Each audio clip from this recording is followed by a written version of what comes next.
It appears the Prime Minister is finally acknowledging the elephant in the room, issuing a dire warning about Donald Trump. Justin Trudeau says the new U.S. president is serious when he says he wants Canada to become America's 51st state. The stark admission came at a Canada-U.S. economic summit after journalists had left the event. CBC's Evan Dyer has the details. So as much as I know the media would love to stick around for the Q&A, they're not going to be able to do that. The doors were closed, but the mic was still on. But Mr. Trump has it in mind that one of the easiest ways of doing that is absorbing our country. And it is a real thing. In my conversation with him The CBC News camera didn't capture all of Trudeau's remarks about annexation, but the Toronto Star captured more, and he made it clear he didn't believe the tariffs were about trade or drugs or migrants. I suggest that not only does the Trump administration know how many critical minerals we have, but that may be even why they keep talking about absorbing us and making us the 51st state, he told the room. They're very aware of our resources, of what we have, and they very much want to be able to benefit from those. Business mogul Arlene Dickinson was in the room with Trudeau as a member of his advisory council, and she says his remarks align with her own thinking. I think my belief is very strongly, and has been, I've articulated this many times in my posts and my discussions with people, that I do believe the objective of Donald Trump is to take over our resources. Trudeau has reportedly made similar comments privately to premiers, raising questions about how long the government has viewed this as Trump's endgame. There can be questions to the Prime Minister and to other ministers who are involved. When did you know that this was a serious thing? Did you know he wasn't joking that first time? Like, what's really been going on behind the scenes here? What I'd like to see, Canada become our 51st state. The U.S. president has been open about wanting to use economic force to annex Canada. He's threatened close ally Denmark with war if it doesn't hand over Greenland. I don't think that sovereignty is a concept that troubles Donald Trump a whole lot. He thinks this is an artificially drawn border. And so I think just this kind of blows the doors off of everything and really kind of opens up like really strange conversations about how we will protect our sovereignty. Canada made a show of activity at the border, trying to prove it's serious about drugs and migrants to address Trump's stated concerns. He needed to be able to say there was a threat to the United States. That comes in the form of fentanyl and border protection. And so it is a distraction. It is something that needs to be dealt with, but it's a distraction from what he really then talks about, which is access to our resources and access to having Canada be part of the United States. The apparent realization that Canada itself may be the target, raising fresh questions about how this country defends itself. Evan Dyer, CBC News, Ottawa.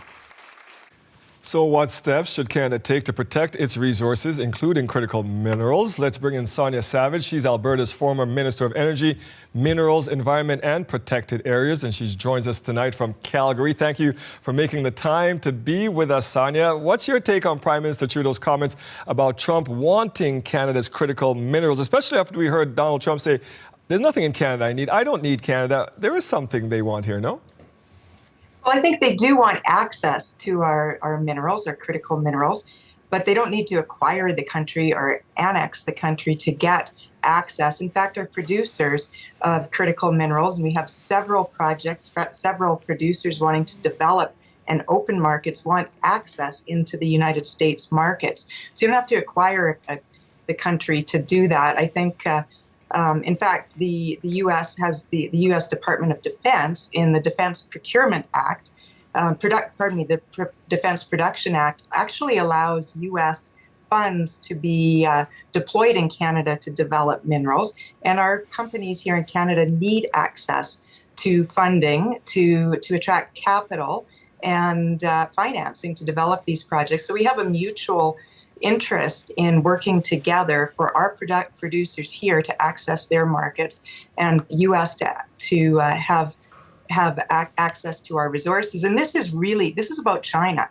This isn't about annexing Canada. This is about a geopolitical race to develop to develop a new economy of political, and there's political power and geopolitical shifts over to China. It's not about annexing Canada. Let's dig a little deeper into that. Let's talk about why you think that our minerals are so important, because obviously you mentioned China, we're talking about the U.S. What does Canada have that the rest of the world wants? Well, Canada, the critical minerals are the minerals in Canada. There's a list of 31, and they're of strategic importance. They're minerals that there's no substitute for. They're important for economic security, national security, military security, and they're important for developing everything from EV batteries, energy storage, military application, defense application, digital, medical. So they're really important and they're strategic. And right now, China is a decade ahead of the US and Canada. They've been developing markets and total supply chains for over a decade, pumping hundreds of billions of dollars to find critical minerals all over the world, in every corner of the world. They've developed the entire supply chain from resource extraction to processing to manufacturing.